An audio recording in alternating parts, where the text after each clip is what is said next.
Hi, and welcome to the Human Side of Business podcast. I'm Ange MacCabe, CEO and co-founder of Intuitive Performance. I'm a performance coach, HR professional, whole person leadership facilitator, and your host. The Human Side of Business podcast is fueled by the genuine curiosity to understand how personal characteristics and skills can be leveraged to drive individual and team performance, tangible outcomes, and ultimately organizational success within business. Each podcast is devoted to sharing knowledge, expanding our learning edges, and exploring the trends in corporate culture towards growing the emotional intelligence of organizations. I'm so glad you're here. Hi, and a warm welcome to the Elevate Business Podcast. Both myself, Ange MacCabe, and Scott Russ are your hosts. We have the pleasure of introducing you to Patricia Hume, who is the CEO at Canvas GFX. At Canvas, Patricia is responsible for the creation and execution of the Canvas strategic vision. She's a dynamic leader whose career in software and high tech spans 4 decades. With a wealth of cross-functional experience and deep operational expertise across large companies and microcaps, Patricia specializes in driving sustained growth and high-impact turnarounds. A passionate advocate for diversity in tech, Patricia also volunteers for a nonprofit organization focused on serving disadvantaged communities in Boston. Hi, Pat. We're so excited to have you here with the Elevate Business Podcast. Great to be here. Thank you. Yes. So tell us a little bit about your journey as a leader and your company and your current role. Yeah, great. So I started my career in 1980. So yes, it's been a while. Yeah. I started with the IBM Corporation. And I remember going into IBM, like really excited about, wow, this is a great opportunity to learn everything I can learn about business. My ultimate goal, even at that age, was someday I want to be a CEO. And so I had this quest that I have to learn everything I can learn in order to be an effective operator. Yeah. I spent 18 years at IBM, and it was a tremendous place to learn the things that I've learned. And then I moved around a lot. I moved around a lot because I was still continuing to feel the need to learn more, not only about business, but about people and culture and how do you do business in other countries and yeah. And so I had the pleasure, the privilege to work for companies like SAP, where I resided as a headquarters employee in Germany. I worked for Avaya Telecommunications, both in the United States as well as in the United Kingdom. I was general manager of the Asia Pacific market for another company that I worked for. And so, the travels, the journey around the world, around different companies led me to where I am today, which is CEO of a startup. And our company is called Canvas GFX. We are 23 people strong and having a good time. That's fantastic. And I'm kind of pausing for a moment because I'm so excited. There's so many avenues where we can go in the sense of people and culture. And, the whole thought process around leadership has totally been blown up. And so it sounds like you've been doing international leadership before it was a cool thing to do. Yeah. I've always wanted to learn by experiencing, sort of immersing myself into that which I wanted to learn. And so the ability to travel and sell in countries all over the world. And candidly, I've been in over 60 countries selling for the different companies that I was working for at the time. And you learn a couple things. Common denominator, we're all human beings. We all want to be cared about. We all want to be treated with respect. We all have feelings. And, then you get to learn the nuances of the cultures. Yeah. I'm so blessed to be able to say, I have friends now in many countries, and they're really friends because, you build the relationship, and they've been enduring. And so it teaches you about yourself. Mm, And that ability to learn more about you mm, allows you to connect, I think, better with the people you lead. 100%. I think we have a quote right there. Yeah, That exactly. was really well put, Pat. And I like to go back to the common denominator piece because I think, there's a lot to be said about that. Mm. How is, as you had said, the common denominator, we're all people. How's that playing out in your role at Canvas GFX? Yeah, look, you know what? After 42 years in the industry and having the honor to lead thousands of people, um, it's playing out in its sort of truest sense. And I mean that in um, the ability to work with my team to treat each and every individual as they deserve to be treated, with the respect that they deserve, the voice they should have, their ability to contribute to the business, both through their efforts and their hard work and their contribution, but also their thoughts, right?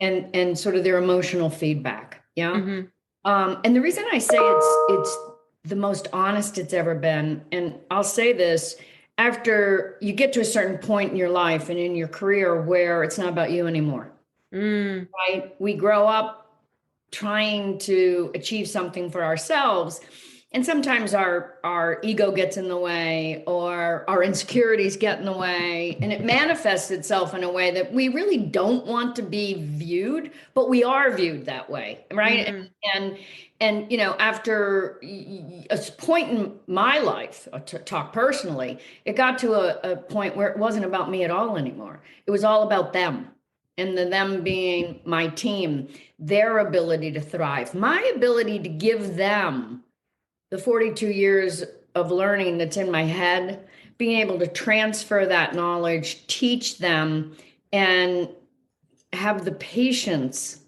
yeah, that you need, right?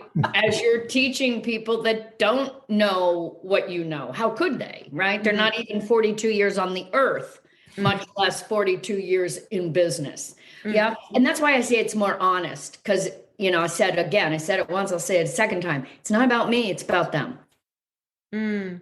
That's phenomenal. Again, a lot of nuggets in there, Pat. And what's coming up for me is, what is your take around leaders and trust? And I'm asking this question because it's a huge thing right now where there's so much going on in the world. There's so many things external and internal that we have to consider. Trust is a huge thing to have. And so you're speaking from a place of giving, is what I'm hearing, Pat, in the sense that it's not about you, it's about them. And how do you continue to give and still have trust when sometimes things just don't align with regards to people's words and actions? Yeah. So I think you've asked me two things. How do they trust me? And then how do I trust them? Yeah. So I think as a leader, to gain your team's trust, your customers' trust, your partner's trust, your board's trust, whomever it may be, honesty, integrity, consistency, right? Admitting when you're wrong, being proud of what you've done right without, too much hubris. Yeah. Learning how to make it about the team. So I think you gain trust by saying, we did this, not I did this. Yeah. So from a standpoint of earning the trust of my team or my board or my customers, I'm just me, right? I say, this is it. I made a mistake, or we're going to do better, or look at what we've done and how are you? And so, it's that. Now, trusting others, it's interesting. We as leaders have a quantitative way to deal with our teams, and we have a qualitative way to deal with our teams. And so we lay performance objectives on our teams, and we say you have to do these things, and you will be measured against those things. And so that that's if you would, quantitative, especially if it's in sales. You got to do $1 million worth of business, and either you do $1 million or you don't, right? And, gaining their trust, I think it's the only way you're going to, trust them. The only way you're going to be able to trust them is you have to know them. So, one of the things I learned at IBM is, you can't get to know your team or your customers sitting in your office at your desk. You got to walk the floor. You got to go out and get to know people, get to know your customers. And you start to build that sort of sense, that intuitive sense that, Joe's a good guy, or Sue is a good gal, or maybe Bob isn't such a great guy, because, you're getting to know him, and you may see things in the day in and day out behavior that it kind of gives you this little bit of a warning flag that says, geez, I don't know if I can trust Bob or Sally. You're not going to know that unless you know them, right? I said to Scott when we first met, one of the things that was really sort of imparted to me early on in my career is you've got to be able to hear the heartbeat of your team to be able to be a great leader, right? Right. And if you can't hear the heartbeat, how do you know? Exactly. I'm curious around that, Pat, because I think that's it's a powerful statement, but not necessarily an easy one to actually execute on. And, you've talked about just, showing up and being yourself. And, the way that we discuss it is like whole person, right? It's whole person performance. It's being allowed to bring your whole self to the workplace. But how, as a leader, do you kind of balance I'm trying to grow a team. I'm trying to grow a company. I have all these objectives in myself to achieve. And also adding in that piece of, getting to know my team and spending that time to really lead them. How do you kind of balance the two? Yeah, it's a great question, because as a startup CEO, there's never, ever, ever enough time in the day. We started this call with, oh my gosh, I'm so busy today, I haven't gotten anything done, right? And it's true, yeah. And so a couple things that I practice every day, even after all the training that I've had, is major on the majors. Right. So there are key things that are absolutely critical that will make or break our company every day.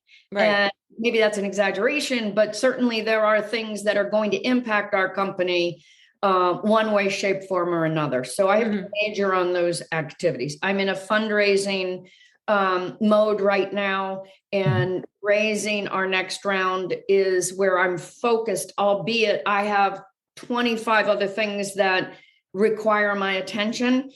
You figure that it all starts with the most important thing. So right now my activity is in fundraising. Now, that said, major on the majors, you have to be highly organized, right? And even after all the experience I have, I still make my lists of what do I want to get accomplished today? Yeah. And how am I going to manage my time during that day to ensure I get that done? I always schedule time for the team. It's always in the day. So I either do a lunch and learn, I'll do a one-on-one. I do weekly one-on-ones with my direct reports, so I'm always in touch with them. We do weekly staff meetings, so we're always together as a team, collectively brainstorming, sharing thoughts and ideas. Yeah. I do a monthly all hands meeting. So once a month, I talk to everybody and give everybody an opportunity to talk. And we have guest speakers to just keep that momentum and that connectedness, right? I don't want anybody worrying, right? I live in Toronto and I don't know what's happening in the company. I don't want that. I don't want that stress on them. I want them to be current. I want to share the knowledge. So it's about major on the majors, make sure you're highly organized, and then book the time to be close to your direct reports and your team, and do it in a way that's honest, right? Yeah.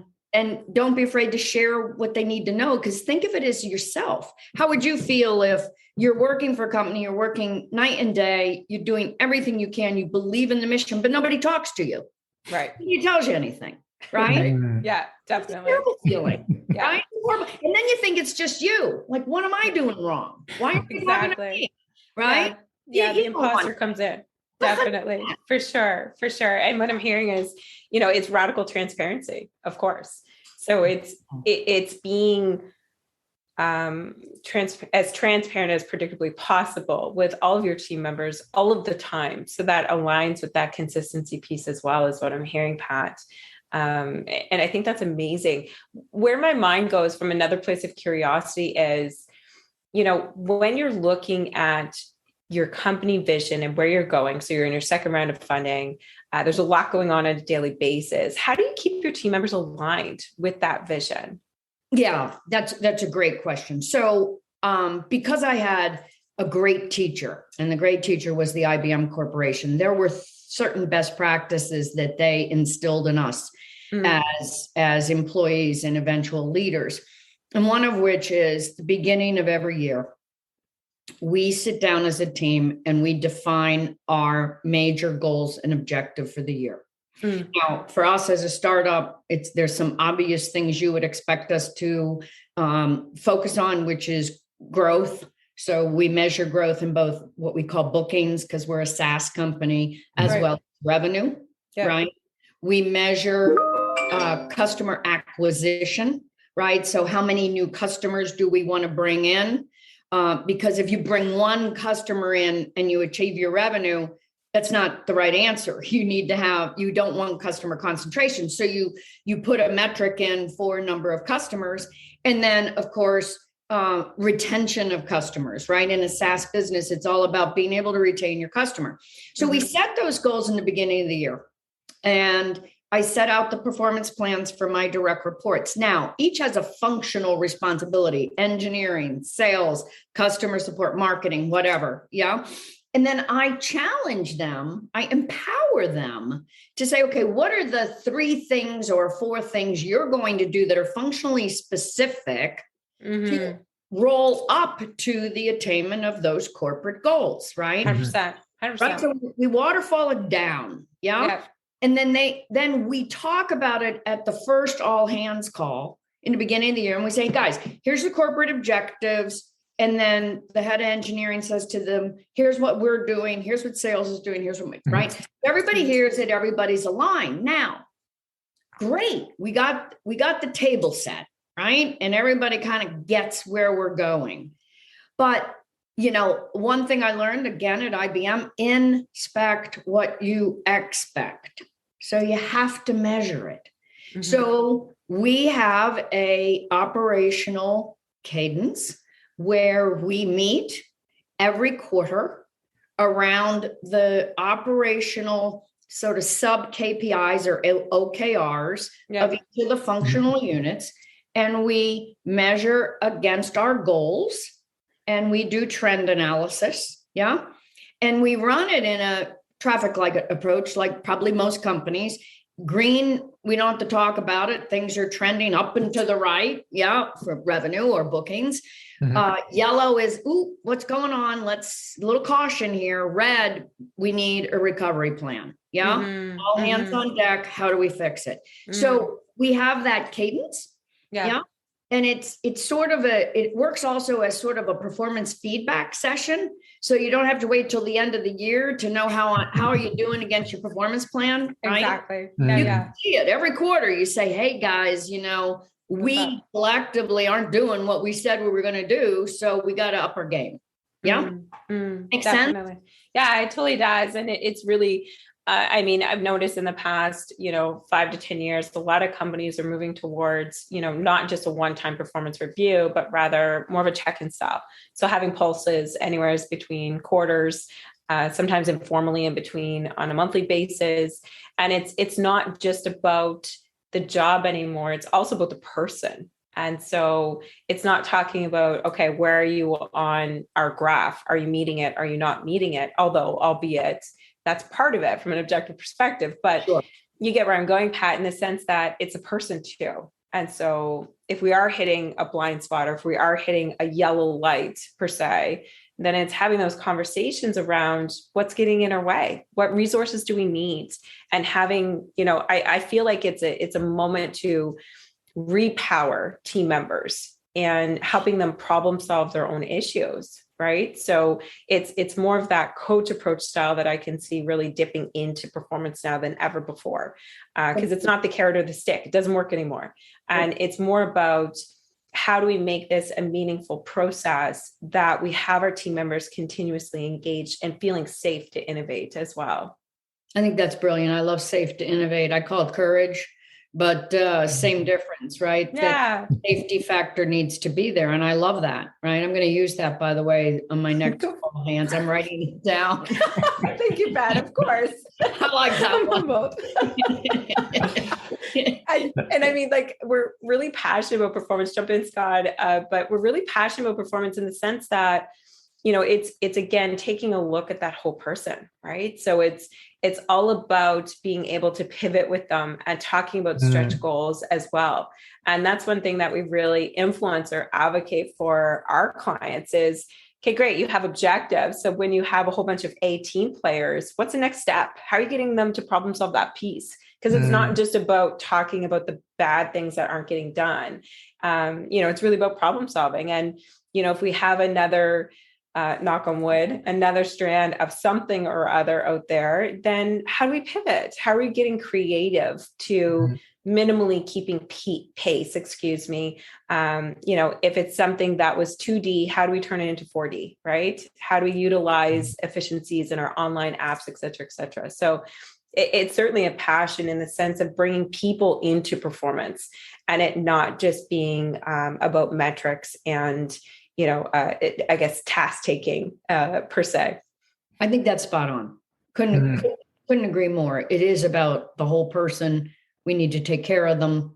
The irony is when I worked for IBM, I was known as number 245033, which was my IBM serial number. And everything that we did was around, well, what's your number? Not who are you? What's your number? So in the 1980s, it was 245033, and now it's Pat Hume, right? And I think that's I think the new generation, right? Yeah. Right. The boomers are leaving, right? It's their time. Yeah. And now we have this new generation, and the new generation, I think, demands it. Very much so. Very much so. Demands it, right? Yeah. And if we're not addressing it effectively, we will lose them. Definitely. And it's really pivoted in the sense of, it's not slaving away from that 9 to 5. It's how can you accommodate them so they can work to play? And there's nothing wrong with that in the sense of understanding priorities and balance. Because we spend so much time in our careers and so much is invested in them. It's becoming our identity. And so it's helping people leverage their skill sets so that they figure out who they are. And if they so choose to move on from the workplace environment that they're currently engaged with you, kudos to you for developing another person. But it comes back down to that radical transparency, I think, that you spoke about, Pat, in creating trust and understanding where people want to go from the get-go, and then having continuous conversations to ensure that there's a win-win there. Yeah, it's never one and done. And anybody thinks that you can have one conversation and I'm done, I did it. Nothing is ever one and done. We're constantly evolving, we're adapting, we're learning, and whether that's an individual or whether that's a statement of the business or the organization, it's a tried and true, right? Adapting, learning, right? Moving forward. And that's true about people as well as my company, our companies, whomever, right? Yeah. Sorry, Scott, you look like you want to jump in there. Go for it. I love it when you get so excited, Ange, because you lean into the camera and just like one question after another. No, I think it's fantastic. No, you know what? Go for it. I'll let you take the lead. You go for it, Ange. All you. Thanks, Pat, what's coming up for me is that I'm hearing echoes of learning, leaning into development. Tell me more about your thoughts on that. Like, how do you set your team up for success with training and developments that are outside of mentorship within your walls?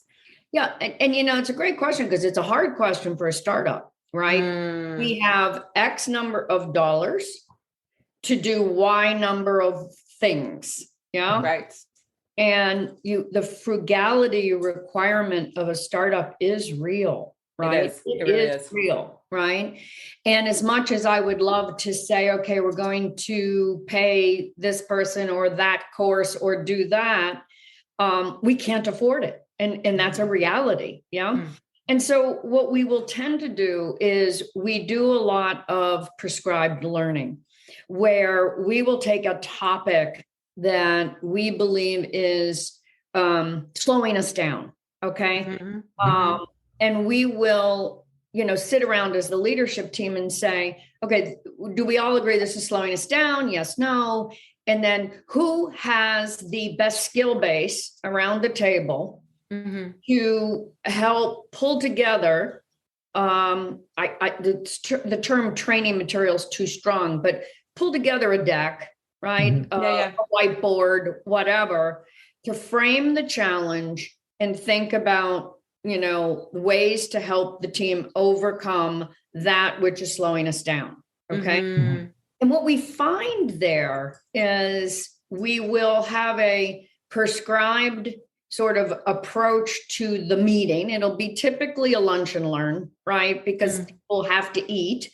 And while we want them to have time to relax during their lunch hour, we say, hey guys, you want to do a lunch and learn? Is this okay? And they all say, yeah, absolutely. So they're all into it. Yeah. And then what's fascinating for me in those sessions, what comes out of the people, right? Well, you know what? I think we should try this.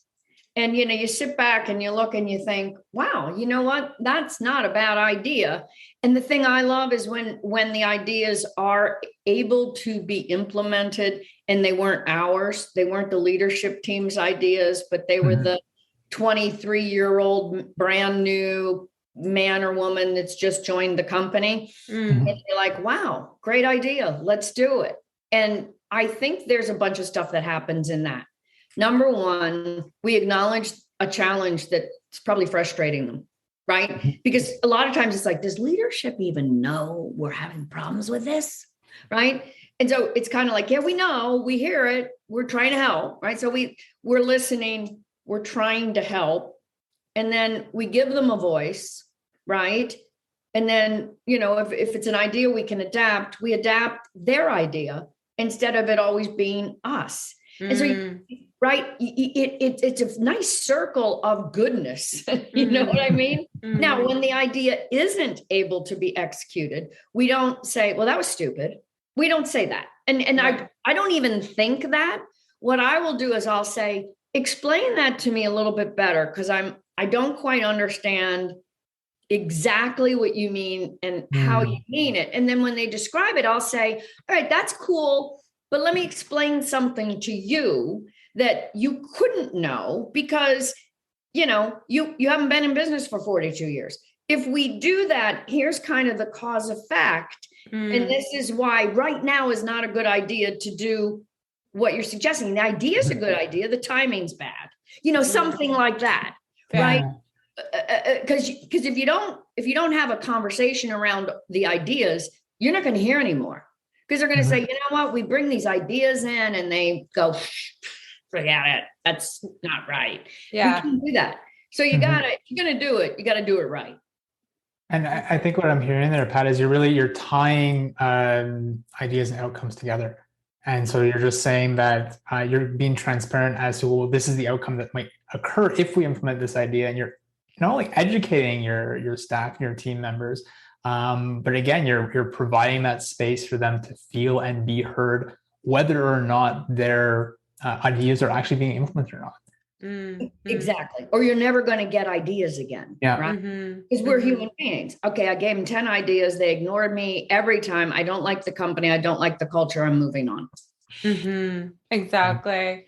Patty, I think we could do a whole series with you, honest to goodness. And I know that we are so grateful for our audience and our podcast participants, because there's so many times where we could, have continued conversations. One thing that we like to ask everyone is, what are 3 words that you would want the world to hear? Yeah, 3 words. We're flexible too, just so you know. Okay. So I'm gonna say these 3 words as a startup leader. Okay, they may be 3 different words. Well, maybe not, but I'm coming from my current everyday world. Yeah, Fair. So one is courage.